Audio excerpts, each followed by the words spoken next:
Hello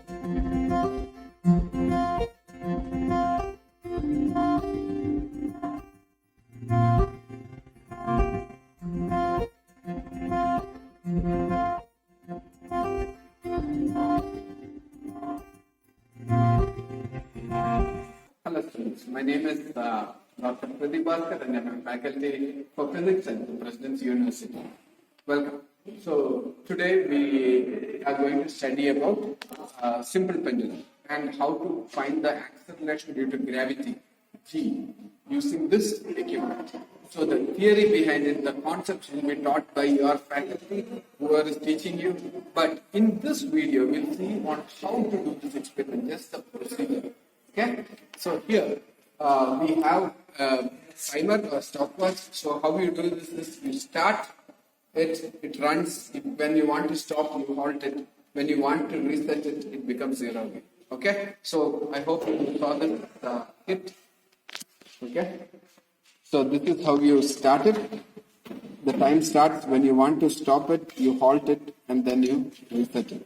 That's it. So that's the timer. And for doing this experiment, the first thing that you need to know is how much is the length from here to here. That is the length of the pendulum. So the length of the pendulum includes this thread plus the distance from the thread to center of the bob. So I have calculated it previously. We have measured it previously. It's 3.5 centimeters. And this length from here to here is 55 centimeters. So you add both together, it becomes 58.5 centimeters. Okay, so you convert it into meters, it will become 0.585 meters. So first you write down the 0.585 meters. Next, we need to find the times for 20 oscillations.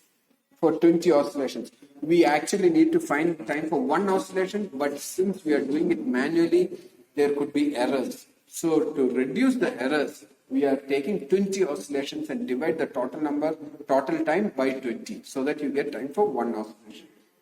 So to do this, keep your left hand on the stopwatch and right hand, you move it a small angle theta. Don't make it too big, you will get wrong answer. So what you need to do is take a small angle and then do it simultaneously, leaving this and taking the time. That's 1, 2, we shouldn't touch that. Okay, so I'll start again.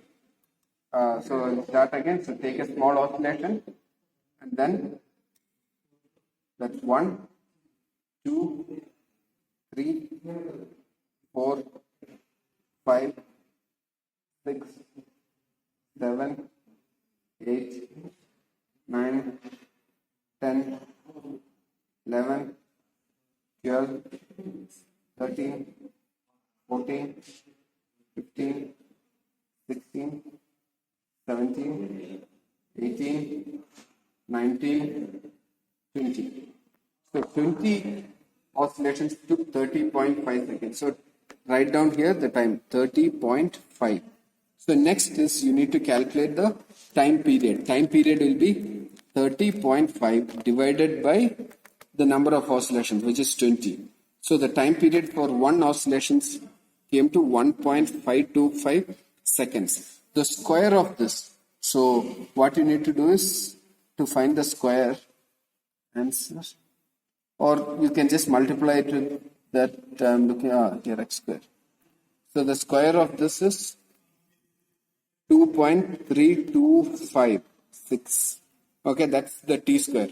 So next what you need to do is you need to substitute in this formula 39.44.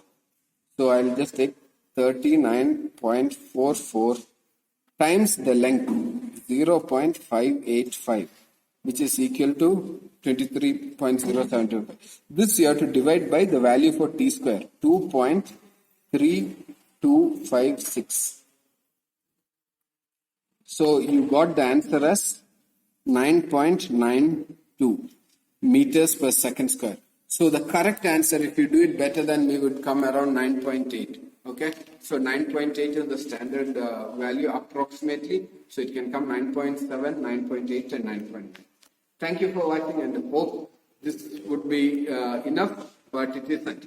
because there's only one experiment. You have to repeat this 4 times. The same experiment, you need to repeat it 4 times, and the average of all the 4 times you need to find.